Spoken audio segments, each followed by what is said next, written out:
عظیم engineer جس نے مسجد الحرام اور مسجد نبی کو ڈیزائن کیا لیکن کوئی معاوضہ نہ لیا، لیکن پھر اللہ تعالیٰ نے کیسے مدد کی۔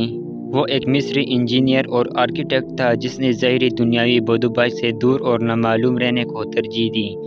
ڈاکٹر محمد کمال اسماعیل سن 1908 تا 2008 وہ مصر کی تاریخ کا سب سے کم عمر شخص تھا جس نے ہائی اسکول سرٹیفکیٹ حاصل کیا، پھر رائے اسکول آف انجینئرنگ کا سب سے کم عمر طالب علم جس نے وہاں سے گریجویٹ ڈگری لی، پھر سب سے کم عمر جس کو یورپ اسلامک آرکیٹیکچر میں ڈگری کی 3 ڈگریاں لینے کے لیے بھیجا گیا۔ اس کے علاوہ وہ سب سے کم عمر نوجوان تھا جس نے بادشاہ سے نائل سکارف اور آئرن کا خطاب حاصل کیا۔ وہ پہلا انجینئر تھا جس نے حرمین شریفین کے توسیعی منصوبے کی تعمیر اور عمل درآمد کے لیے اختیارات سنبھالے۔ اس نے شاہ فہد اور بن لادن کمپنی کی بار بار اصرار کے باوجود انجینئرنگ، ڈیزائن اور آرکیٹیکچر نگرانی کے لیے کسی قسم کا موازنہ لینے سے انکار کیا اور کہا کہ میں 2 مقدس مساجد کے کاموں کے لیے کیوں معاوضہ لوں اور قیامت کے دن اللہ تعالیٰ کا کیسے سامنا کروں گا۔ اس نے 44 سال کی عمر میں شادی کی اور اس کی بیوی نے بیٹا جنم دیا اور زچگی کے بعد فوت ہو گئی۔ اس کے بعد وہ مرتے دم تک عبادت الہی میں مصروف رہا۔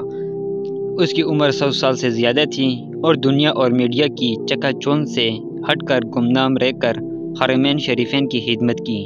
اس عظیم آدمی کی حرمین شریفین میں نصب کیے گئے سفید پتھر کے حصول کی بھی بڑی دلچسپ کہانی ہے۔ یہ وہ پتھر ہے جو حرم مکی میں مطاف، چھت اور باہر صحن میں لگا ہوا ہے۔ اس کی خصوصیت یہ ہے کہ گرمی کو جذب کر کے فرش کی سطح کو ٹھنڈا رکھتا ہے۔ یہ پتھر ایک ملک گریس میں ایک چھوٹے سے پہاڑ میں دستیاب تھا۔ وہ سفر کر کے گریس گئے اور حرم کے لیے کافی مقدار میں تقریباً آدھا پہاڑ خریدنے کا معاہدہ کیا۔ معاہدہ پر دستخط کر کے وہ واپس مکہ لوٹے اور سفید پتھر سٹاک میں آ گیا اور مکہ حرم میں پتھر کی تنصیب مکمل کرائی۔ 15 سال بعد سعودی حکومت نے ایسا ہی پتھر مسجد نبی میں بھی نصب کرنے کو کہا۔ انجینئر محمد کمال کو جب بادشاہ نے مسجد نبی میں ویسا ہی ماربل لگانے کو کہا تو وہ بہت پریشان ہوا کیونکہ کرۂ ارض پر واحد جگہ گریس ہی تھی جہاں یہ پتھر دستیاب تھا، جو کہ آدھا پہاڑ تو وہ پہلے ہی خرید چکے تھے۔ انجینئر محمد کمال بتاتے ہیں کہ وہ گریس میں اسی کمپنی کے چیف ایگزیکٹو کے پاس گئے، اسے ملے اور ماربل کی بقایا مقدار جو بچ گئی تھی اس کے بارے میں پوچھا تو چیف ایگزیکٹو نے بتایا وہ ماربل تو ہم نے آپ کے جانے کے بعد بھی بیچ دیا۔ اب تو 15 سال ہو گئے۔ کمال بہت افسردہ ہوا اور میٹنگ چھوڑ کر جانے لگا تو افسر سیکورٹی سے ملا اور گزارش کی کہ مجھے اس شخص کا اتا پتہ بتاؤ جس نے بقیہ تمام ماربل کی مقدار خریدی۔ تو اس نے کہا پرانا ریکارڈ تلاش کرنا بہت مشکل ہے، لیکن آپ مجھے اپنا فون نمبر دے جائیں، میں تلاش کرنے کی کوشش کرتا ہوں۔ اس نے اپنا نمبر اور ہوٹل کا پتہ دیا اور اگلے دن آنے کا وعدہ کر کے چلے گئے۔ دفتر چھوڑنے سے پہلے کمال نے سوچا کہ مجھے کیا ضرورت ہے کہ کس نے خریدا، اللہ خود ہی کوئی بندوبست کر دے گا۔ اگلے دن ایئرپورٹ جانے سے چند گھنٹے قبل اسے فون کال آئی کہ مجھے ماربل کے خریدار کا ایڈریس مل گیا ہے۔ اب میں کمال بہت آہستہ رفتار سے دفتر گیا کہ اب کیا کروں گا خریدار کے ایڈریس کو، کیونکہ اتنا لمبا عرصہ گزر گیا ہے۔ کمال دفتر پہنچا تو سیکورٹی نے کمپنی کا پتہ دیا جس نے ماربل خریدا تھا۔ جب کمال نے پتہ دیکھا تو کچھ دیر کے لیے اس کا دل دھڑکنا بھول گیا، پھر زور کا سانس لیا کیونکہ وہ کمپنی جس نے ماربل خریدا تھا وہ سعودی ہی تھا۔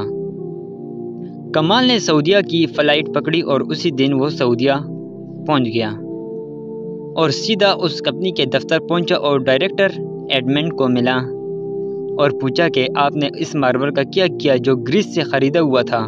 تو اس نے کہا مجھے یاد نہیں۔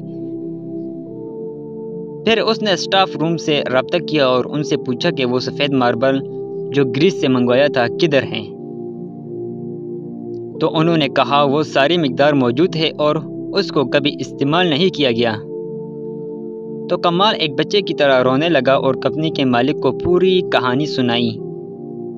اس نے کمپنی کے مالک کو بینک چیک دیا اور کہا اس میں جتنی رقم بھرنی ہے بھر لو اور ماربل کی تمام مقدار میرے حوالے کر دو۔ جب کمپنی کے مالک کو پتہ چلا کہ یہ تمام ماربل مسجد نبی میں استعمال ہونا ہے تو اس نے کہا میں 1 ریال بھی نہیں لوں گا۔